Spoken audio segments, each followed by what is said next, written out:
Navikula itu intinya kita senang musik. Kita love what we do and do what we love ya. Iya. Tapi kita semua sadar bahwa ternyata musik ini merupakan sebuah media yang sangat powerful, apalagi sangat mempengaruhi anak muda kan. Generasi muda itu kita pikir generasi yang sangat vital karena masa depan itu ada di tangan mereka, masa sekarang dan masa depan itu ada di tangan anak muda gitu. Dan ini really strong resources ya.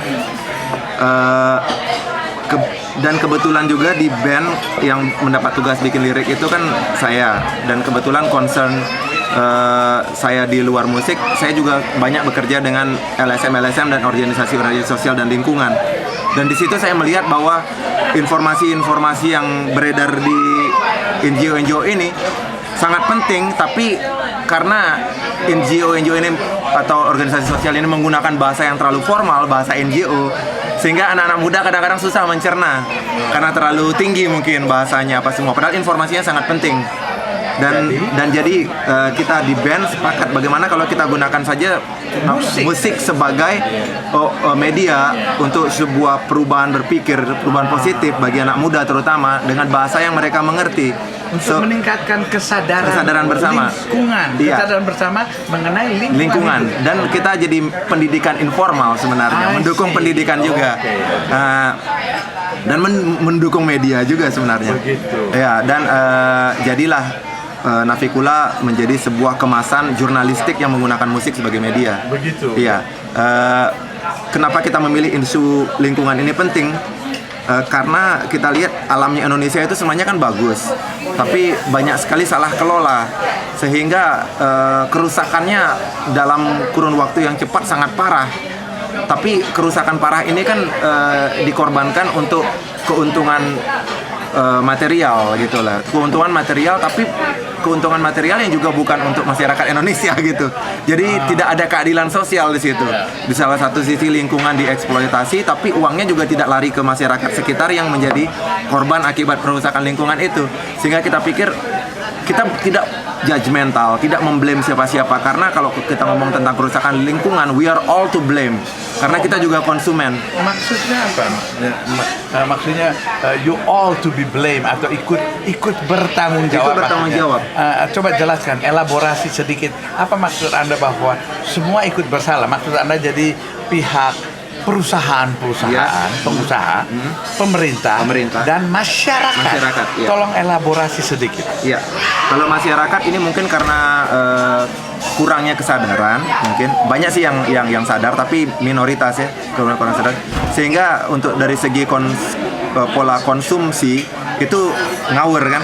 Kalau kita ngomongin tentang kerusakan hutan akibat perluasan kebun kelapa sawit gitu atau tambang misalnya. Tapi kalau kita lihat juga karena ada kebutuhan dari konsumen untuk menggunakan barang-barang yang berbahan palm oil kan, misalnya sabun, kebutuhan sehari-hari. Jadi di sini masyarakat sebagai konsumen pun bertanggung jawab.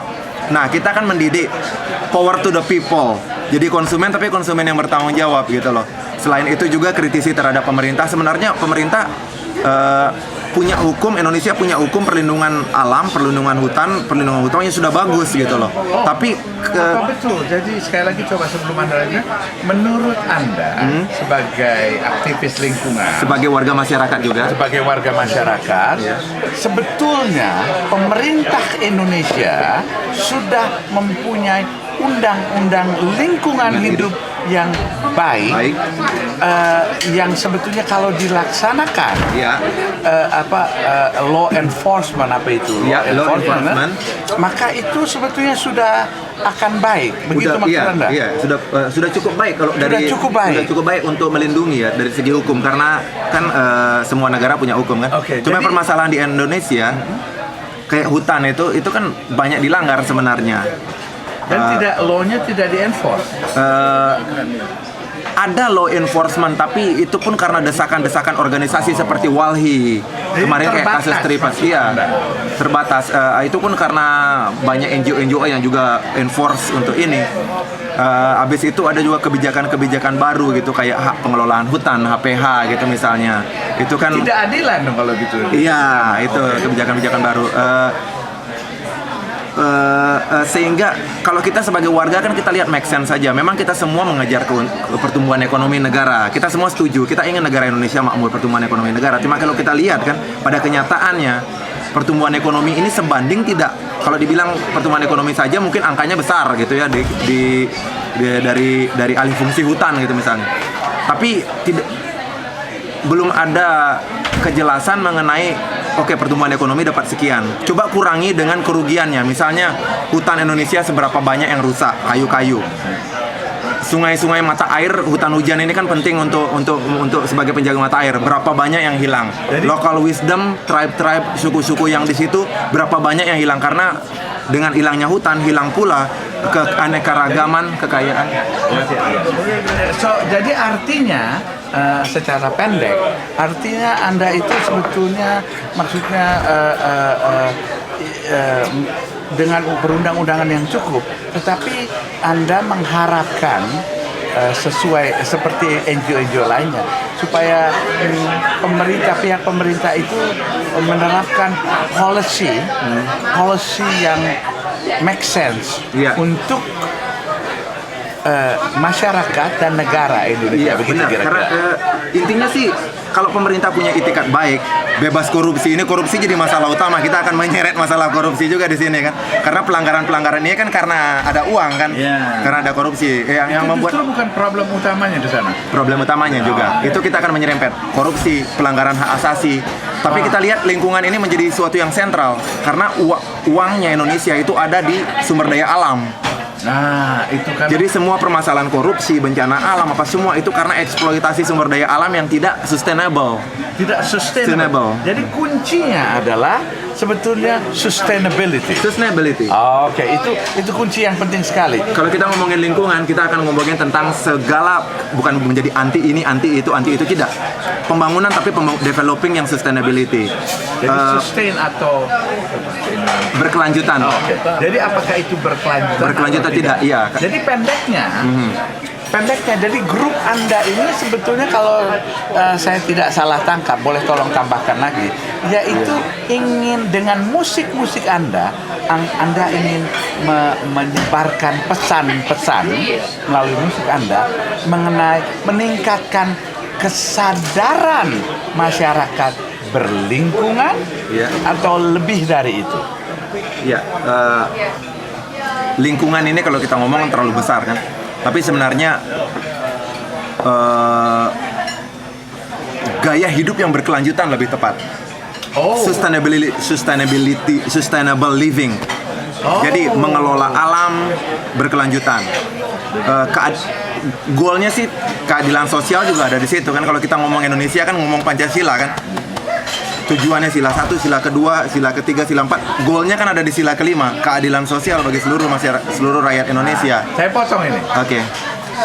Keadilan sosial. Ini jadi judul yang menarik belakangan ini, terutama di Indonesia, karena social justice ini yang menurut NGO dan kita baik itu aktivis-aktivis lingkungan maupun masyarakat Indonesia yang berada di luar, kalangan akademisi dan scholars, Indonesian scholars dan akademisi, kita concern ke sana. Nah, tolong jelaskan Anda yang di Indonesia yang lekat dengan masyarakat yang hidup di sana. Tolong elaborasi sedikit social justice, definisi sesuai dengan yang Anda gambarkan dalam soal lingkungan, social justice. Iya. Kalau di sini kita simpel aja ya, bahwa keadilan sosial ini adalah negara punya itikat baik untuk kebijakan-kebijakannya itu lebih berpihak pada masyarakat gitu. Jadi keuntungannya itu lebih banyak buat masyarakat. Maksudnya seperti ini sangat besar sekali kalau untuk dijelaskan. Memang kita ngomongin hal yang simple, keadilan sosial, tapi it's really big karena kalau basic saya kan lebih ke dunia pertanian ya sebenarnya ya. Disiplin saya permaculture, permanent agriculture. Baru di sini adalah ekonomi yang berbasis yang empowering the people using the local resources dan setiap kegiatan itu lebih ke menguntungkan masyarakat. Hukum dibuat untuk menguntungkan masyarakat. Habis itu kebijakan-kebijakan atau kalau kita lihat Undang-Undang 45 itu kan banyak sebenarnya pro-nya ke masyarakat gitu loh. Tapi karena ada korupsi itu banyak sekali dilanggar gitu. Jadi artinya gini, keadilan sosial, social justice, ini adalah sebetulnya penerapannya adalah kebijaksanaan utama pemerintah di bidang lingkungan hidup, di bidang sumber daya. Sumber daya manusia dan alam mungkin ya. Manusia dan alam ya. Supaya menurut Anda keberpihakan kebijaksanaan pemerintah itu sebetulnya lebih pro ke masyarakat ya. Untuk keadilan dan kemakmuran rakyat Indonesia. Ya. Bukan begitu? Betul, seperti itu. Karena kalau kita lihat kenyataannya kan mungkin ya koneksinya. Indonesia itu yang orang kaya banget. Tapi jumlahnya mungkin 1% gitu, sedangkan 99% sangat miskin gitu. Jadi middle class-nya nggak ada. Kalau middle class-nya nggak ada, berarti tidak. Kebanyakan negara-negara makmur, kalau kita lihat negara-negara makmur, oke lah kita bilang negara makmur, random aja bilang yang sama kayak Indonesia, Kuba gitu misalnya. Itu kan middle class-nya banyak, yang kaya nggak terlalu kaya, yang miskin nggak terlalu tinggi, semuanya masih bisa makan. Bukan gara-gara mereka komunis ya, tapi kita mirip-mirip lah kultur. Ya, habis itu kalau di Indonesia middle class ini nggak ada, sehingga tidak ada timbangannya sangat domplang gitu ya. Sebetulnya begini, ini isu keadilan sosial itu sejak saya kecil hidup di Indonesia juga udah begitu. Yeah. Jadi kalau buat kita pihak masyarakat Indonesia di luar Indonesia melihat dari jauh, karena kita bisa melihat dari luar kan dari jauh, secara skopnya lebih luas, dan NGO-NGO lain, kita sebetulnya pesimis. Skeptik Dan very skeptical. Nah, ini Anda, sekarang saya ingin tanya Anda sebagai generasi muda. Iya.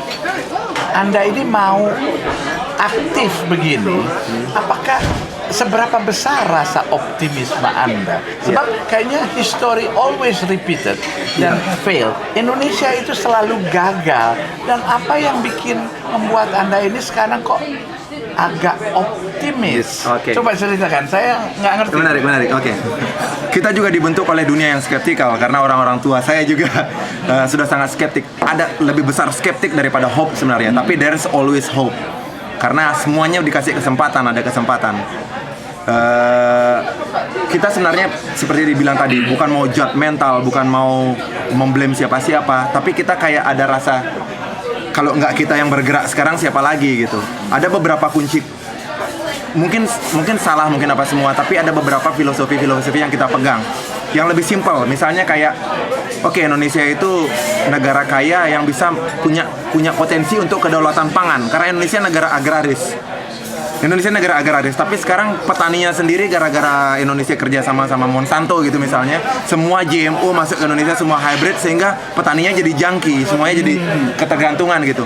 Kita yang paling gampang, kalau Indonesia makanan saja impor, Indonesia tidak berhak menyandang sebagai negara agraris dong. Kalau kita buat sekarang gerakan pertanian untuk kedaulatan pangan yang kecil-kecil aja, at least petaninya nggak jual lahan untuk lain-lain untuk bikin sawah aja, mungkin karena dari 3 kebutuhan primer, yang paling primer mungkin pangan gitu. Nah, bukankah itu justru kalau melihat dari sisi itu saja, Indonesia negara agraris, makmur, ada dulu itu istilahnya apa, pepatahnya saya sudah lupa. Tukar kayu ditanam jadi Iya, begitu.